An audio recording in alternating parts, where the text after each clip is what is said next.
Hello tout le monde, je reviens avec une nouvelle vidéo et il s'agit de ma pile à lire pour les vacances. Alors oui, quand tu verras cette vidéo, j'aurai déjà été en vacances 2 semaines en Italie. Je te fais une vidéo dès la semaine prochaine pour te raconter mon périple, même si tu l'as dû le voir à travers mes wiki-vlogs. Enfin mon wiki-vlog, il me semble que j'en ai fait qu'un, ou je l'ai divisé, je ne sais pas, je ne tourne cette vidéo avant.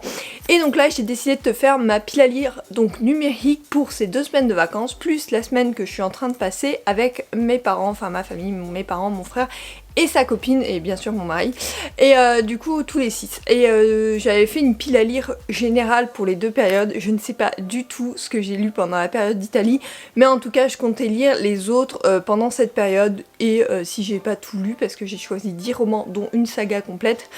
Donc voilà, je pense que y a de quoi faire. Je pense pas tout lire pendant ces 3 semaines parce que c'est énorme. En fait ça fait 10 romans... Ça fait 14 romans, ce qui est beaucoup, sachant que le road trip en Italie, on a prévu pas mal de choses, donc on a moins de temps de repos. Par contre, la semaine en camping, je pense que je vais un peu enchaîner mes lectures.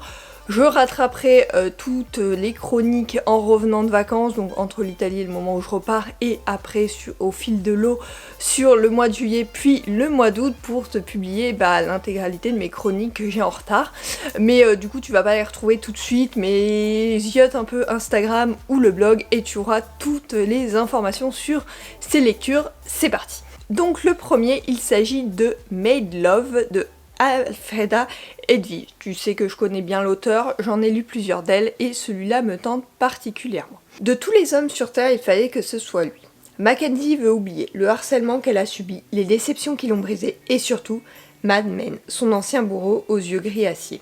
Cela fait des mois qu'elle tente d'effacer de sa mémoire en se réfugiant dans sa passion de la sculpture. Mais lorsqu'elle intègre l'association d'artistes pour lequel Men exerce la peinture, Mackenzie n'a d'autre choix que de côtoyer son ennemi. Pire, le brin tyrannique continue de la provoquer tout en dévorant son corps du regard. Que cherche-t-il en agissant ainsi? Et pourquoi est-elle incapable de se défendre? Mackenzie le déteste, mais elle déteste encore plus son cœur de battre si fort quand il s'approche un peu trop d'elle. Alors, donc moi j'aime bien l'auteur et je me suis dit celui-là ça fait un moment qu'il est dans ma wishlist. Cependant j'arrive pas à le trouver en papier quand je tombe par hasard dans mes librairies. Alors j'ai dit je le prends en numérique, de toute façon la couverture est pas hyper sympa, donc du coup c'est pas grave, donc il est dans ma liseuse, donc ça va aller très bien. En tout cas celui-là me tente bien. Je pense que ma sélection tourne autour de romances bien petites et bien sympathiques, sans prise de tête à ce que tu vas pouvoir voir. Celui-ci aussi fait partie de ma pile à lire depuis longtemps. Il s'agit de Formine d'Abby Glynnes. Entre Betty, 16 ans, la fille de banlieue, serveuse au Carrington Country Club et triple héritier de la prestigieuse famille Neckworth, ce ne devrait pas être qu'une amourette.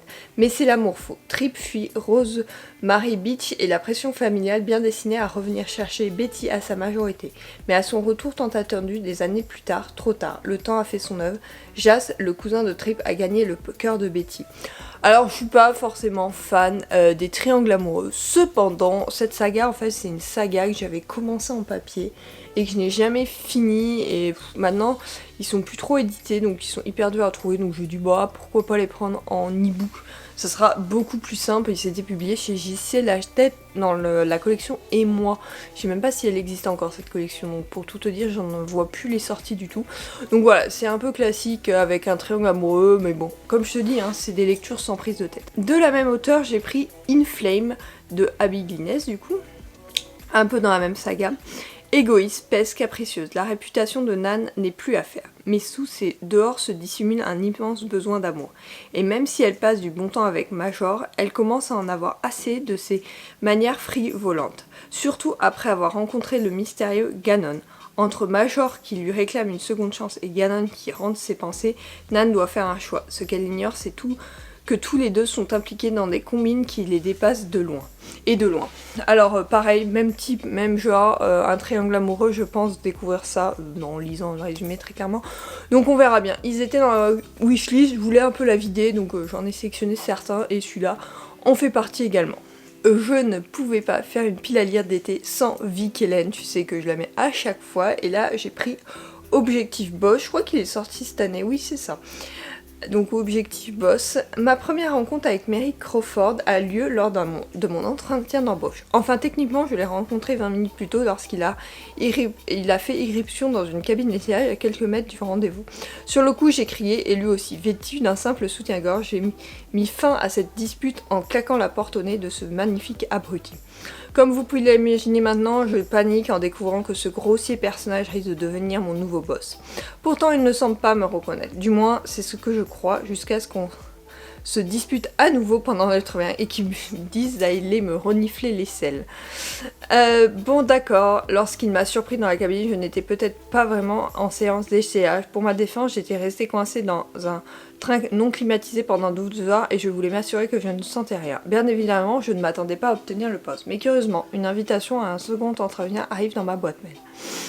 Avant de partir, je demande à voir Merrick. J'ai besoin de savoir pourquoi je suis en liste après notre départ désastreux. Il s'avère qu'il veut m'engager uniquement parce que je suis la candidate la moins compétente. Apparemment, son conseil d'administration l'oblige à pourvoir le poste contre son gré. Je n'ai donc vraiment pas envie d'aller travailler dans un endroit où le boss s'attend à me voir échouer, alors je décide de le prouver qu'il se trompe. C'est ma nouvelle opération, objectif boss. Ce qui est inattendu en revanche, c'est que toutes les autres choses que je me surprends à vouloir faire avec Merrick Crawford. Il faut dire que ce n'est pas une brillante idée de nouer des liens plus intimes avec son boss. Mais vous savez ce qu'on dit à propos des choix, il y en a qu'on regrette, d'autres dont on est fier, et je me demande bien comment celui-là va tourner. Bon, Vic Hélène, on sait que ça va être une romance hyper classique, mais j'aime tellement passer du temps avec ces personnages et ces histoires que j'étais obligée de le mettre. Le résumé est horriblement long et j'en ai deux autres également qui sont de la même auteur, donc tu vas comprendre pourquoi ils sont également longs. Après j'ai pris La Dette, alors celui-là j'ai galéré à le trouver en numérique, mais heureusement il était sur Kindle, de Margie No-Main. Et il était sur Kindle et une amie du coup me l'a passé parce qu'elle l'avait acheté il y a un petit moment, donc on a fait un échange de comptes et elle me l'a filé. Célène, ancienne hackeuse, a repris contact avec son frère.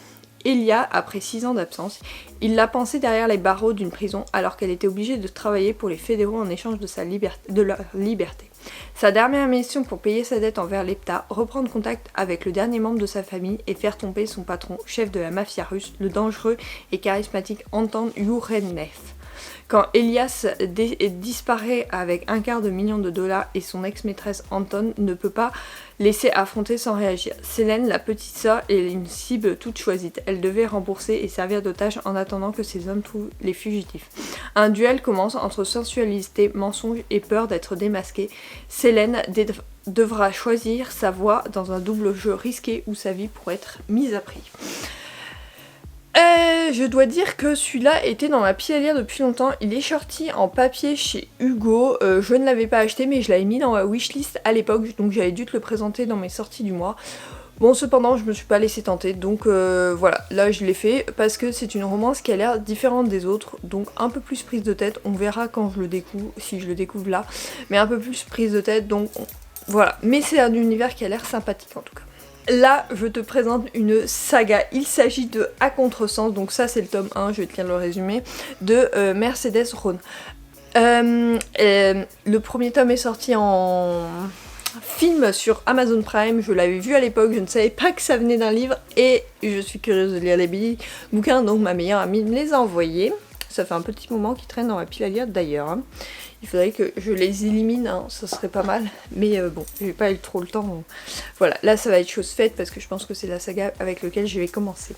Il y a 3 mois, ma mère m'a annoncé une terrible nouvelle. Nous déménageons en Californie chez son nouveau mari millionnaire. Mais ce n'est pas le rêve, c'est un cauchemar. Je dois quitter mes amis, mon copain et par-dessus le marché, j'ai d'un demi-frère. Nick a tout pour me déplaire, surtout quand je découvre son secret, sa double vie, course de voiture, fille bagarre, en plus d'être gosse de riche, Nick est dangereux. Et puis un jour, je me retrouve mêlée à son univers malgré moi.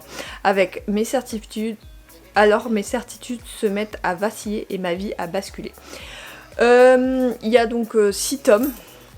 Et j'ai les 6, je pense que je vais les enchaîner pour tout dire, parce que voilà, je suis vraiment curieuse de savoir comment ça va tourner, donc on verra. En tout cas ça a l'air d'être une saga sympathique, elle est entièrement dans ma liseuse, donc j'ai trop hâte.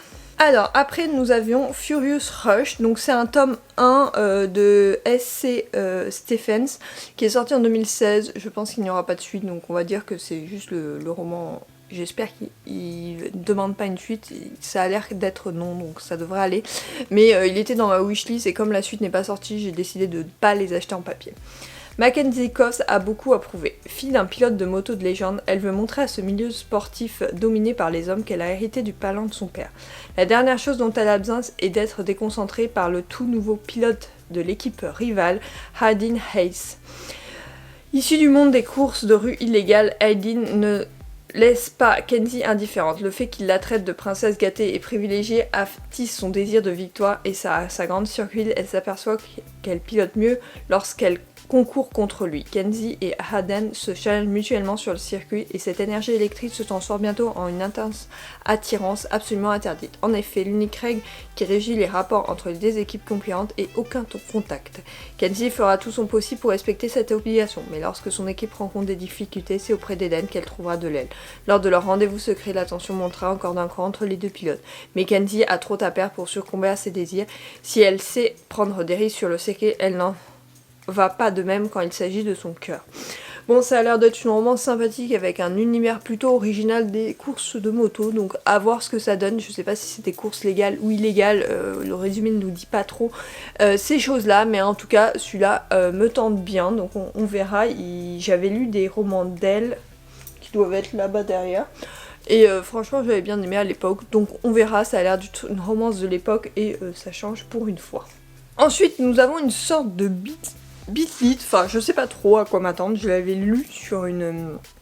J'avais lu une chronique à ce sujet, enfin à ce sujet de ce roman sur un blog que je suis, donc il s'appelle Vorves of Dark, tome 1, Radio Rock de Ren G. Wolf, qui est sorti en 2022. Je n'ai que le tome 1 dans ma pile à lire, apparemment il y a 2 tomes et un tome hors un spin-off quoi.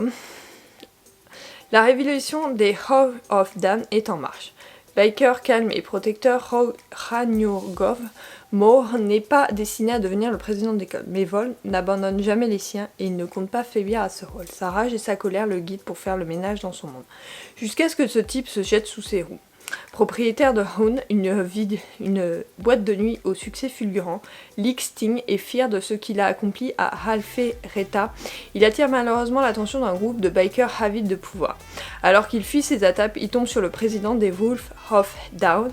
En aidant Lucky, Ranyarok pensait seulement défendre son territoire, mais depuis le regard bleu du gérant, continue de le trouver et fait naître en lui d'autres motivations. Or, dans cette période chaotique pour les MC, il ne peut se permettre d'être discret et encore moins par un homme, ce même si Lucky semble déterminé à le confronter. Ranyarok pourrait-il accéder au bonheur qu'il mérite alors que la guerre fait rage? Lucky sera-t-il prêt à entrer dans le monde violent du président alors qu'il pensait vivre une vie paisible loin de ses propres démons? Comment te dire... Je sais pas à quoi m'attendre. Vraiment, pourquoi je l'avais noté dans ma wishlist, c'est une bonne question parce que le résumé est assez particulier. Je pensais que c'était la Beatlit, mais alors pas du tout. Je sais pas pourquoi j'ai pensé ça en relisant, en revoyant la couverture. Aucune idée. En tout cas, bah, à voir. Le monde des bikers j'aime bien, mais ça a l'air un peu plus prise de tête que mes 12 romans. Hein. Donc à voir. Après on va finir par 2 romans d'un duo d'auteurs que j'aime bien. Donc on reparle de Vic Hélène et de Pénélope Ward. Donc le premier c'est Bien à vous, qui est sorti en 2022 et qui du coup me tente particulièrement. Tout a commencé avec un petit mot bleu mystérieux cousu dans une robe de mariée, quelque chose de bleu. J'étais venue vendre ma propre robe que je n'avais jamais eu l'occasion de porter dans une boutique de vêtements de seconde main. C'est là que j'ai trouvé le fameux quelque chose de vieux d'une autre fiancée. Cousue dans la doublure de cette superbe création, je trouvais le message le plus adorable que je n'avais jamais lu.